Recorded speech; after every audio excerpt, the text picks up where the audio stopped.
All right, to continue into part 2 now. If you remember, I was releasing the comment codes from around this navigation 1. Let's run that. Save.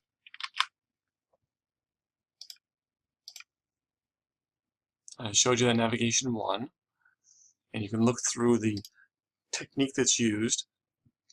This nav 1 is taken from the Genware. Now, Genware is the actually group of exercises in this part of your textbook, which has a lot to do with navigation and many other things too. I have, for your benefit, taken the entire chunk of those, including even all the answers, the completed exercises, and the partial exercises, and the original files, and so on, and put them all in a big zip folder and stuck it in the navigation resource area on Moodle. So I don't have any assignments related to those for you, but there's a lot of good information there. And if you look at your textbook and go look those Genware exercises, and then go look at the exercises themselves, the files I've given you, you can get a lot of good ideas for your navigation and for other things too.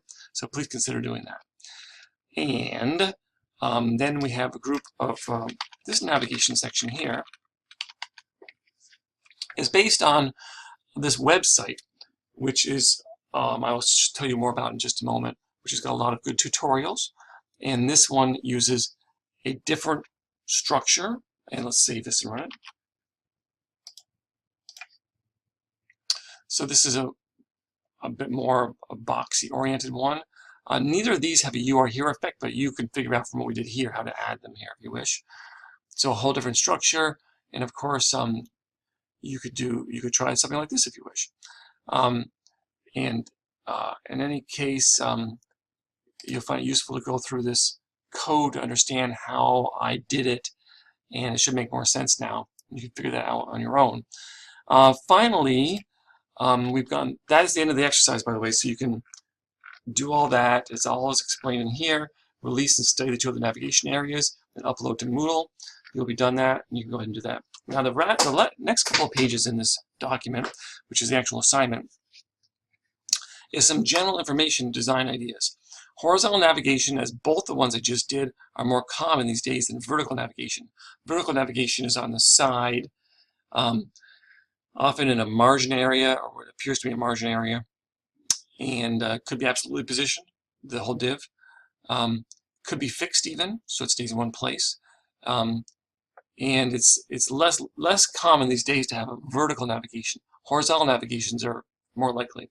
You may see some people do multiple navigations, do one like on the top and one on the bottom. I don't think that's necessary. Remember now, for your resume, it's now time for you to go stick the navigation in it. You don't need a fancy navigation bar. Just plain text, attractively styled, with some kind of a hover and so on, positioned in a good spot on the page, is fine too.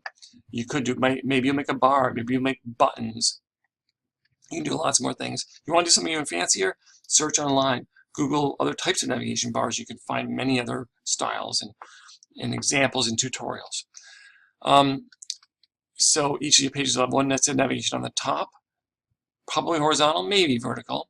If you want to put it someplace else, you better ask me. So I think the You Are Here effect is still worth doing.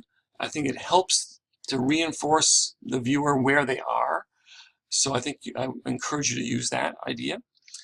You do have to separate out and identify your nav links so they aren't influenced, or rather, so they are only influenced by your nav styling and not influenced by the general link styling. And you'll probably put those all at the bottom of your CSS too, those rules. And then you can read in your text about navigation. I told you about the Genware stuff, which is sitting there. The zip file is there. And I've given you a bunch of links here, including actually the W3 Schools navbar information tutorial. It has vertical and navigation and vertical and horizontal examples. And here's a more detailed one on horizontal. This Stylistic Web is a great website, but sometimes lately it's been down. So if this link doesn't work for you, You can also use this CSS newbie navigation idea if you want to read through that. And then, as I said, this is a vertical example down here.